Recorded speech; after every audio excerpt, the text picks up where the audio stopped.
Morning mga lods, roofing works muna tayo. Nagbabaklas tayo ngayon ng asbestos mga lods. Ayan o, so sinusundan naman ang linis sa may pintura yan mga lods. Ayan po yung asbestos. So ayan na po yung team natin. Ayan. 40 feet po utas yan. Ayan, yan o yung ilalim. Isyuhan. Whew!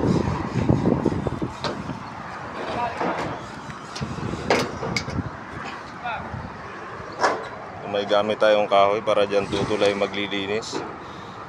So, yan yung asbestos. Yan yung asbestos. Marupok yan. Yan o. Yan ang pinakamatindi rito.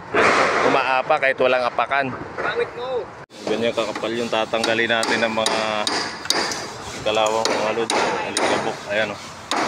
Ayan isinsin na sa skylight. Mga load yun. Expand lang muna dahil sabay natin ano yan, lalatagan ng yero. Ganyan naman kataas yan mga lods. Tisyuhan yung ilalim, gawaan ng tissue.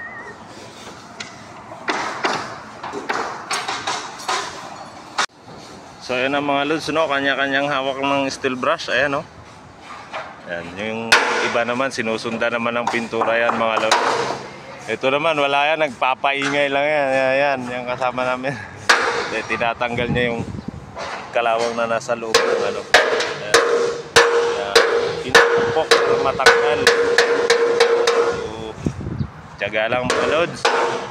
Dito naman tinatanggalan na ng screw yung asbestos. Yan, ganyan kakaputin yung dumi niyan. Daming dumi. Ganyan nakikita nyo pag pinupok. Puro dumi. Tiyaga lang pa.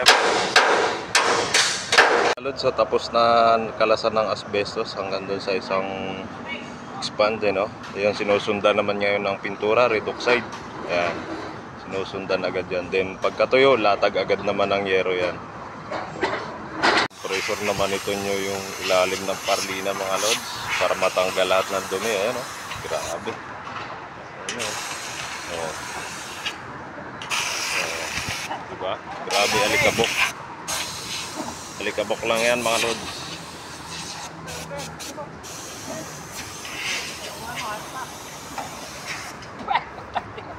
Nakita mo San Pedro pre?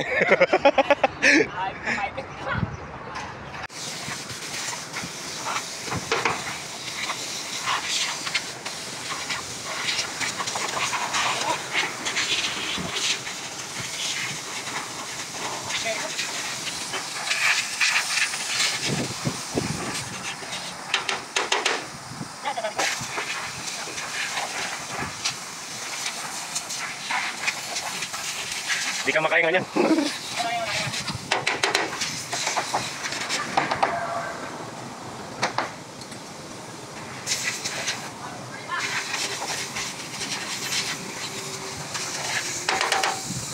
Bang pinipinturahan pa dito mga lods, ginawa naman namin, binaklas namin yung katapat na span naman sa kabilang side. Yan. So kino-compressor muna bago padaanan na steel brush. Ito nyo, iba naman natin kasama nagpipintura. So ayan, kino-compressor. Tignan nyo yung mga alikabok saka dumi. Oh, grabe, ang dumi. Yun, tapos na yung kabila ng pintura. Yung kabila naman nagsilipatan na sila rito. Then nalinis na rin yan. Nire-revise na lang ng buga ng ano yan, compressor para masimot lahat ng dumi. So mag-alas 10 pa lang mga lods, naglatag na kami ng yero, ano mga lods. Tapos na rito at tuyo na rin eh. So latag na tayo ng yero. Ito naman, nandito na rin yung ilalatag natin. Ayan, tinitake screw na yung unang latag. Ilang long span lang to, then baklas na naman tayo na asbestos.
Ito mga lods. Ulit na tayo yero.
Sa akin yan eh.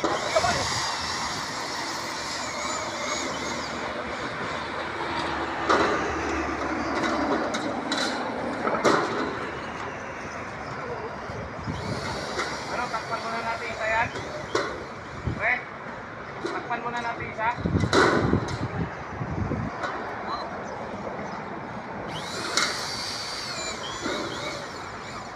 So, isang yero na lang.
Natapos na natin mga isang expand mga lods, yung kabilang side na lang. Magpipintura pa kasi pagka tuyo-tuyo ng pintura nun or tuyo na talaga, latag agad. So, ito na yung nalatagan mga lods, eh, no? Tinitext ko na lang ng ano natin, kasama natin. Then, ito naman yung kabilang side na pinipinturahan nila. Konti na lang din, mapipinturahan na lahat. Ilang pardina na lang, 2 kalahati. Ganun. Then mamaya lalatagan na rin natin. As of 10:45 mga loads, tapos na kami sa 2 expand. So baka mamaya magkakalas ulit tayo ng asbestos. Yan ay mga kasama natin. May-ikos na lang muna. Yun ang papalitan natin ng bubong, napakahaba. So alauna ng mga loads, no? Balik trabaho. Magbubukas sana kami ng another expand para latagan, dinisan din, tanggalan ng bubong. Kaso medyo makulimlim. Mag-aalangan tayo. Pupol screw na lang natin yung iba din. Yung iba magtatanggal ng tornilyo.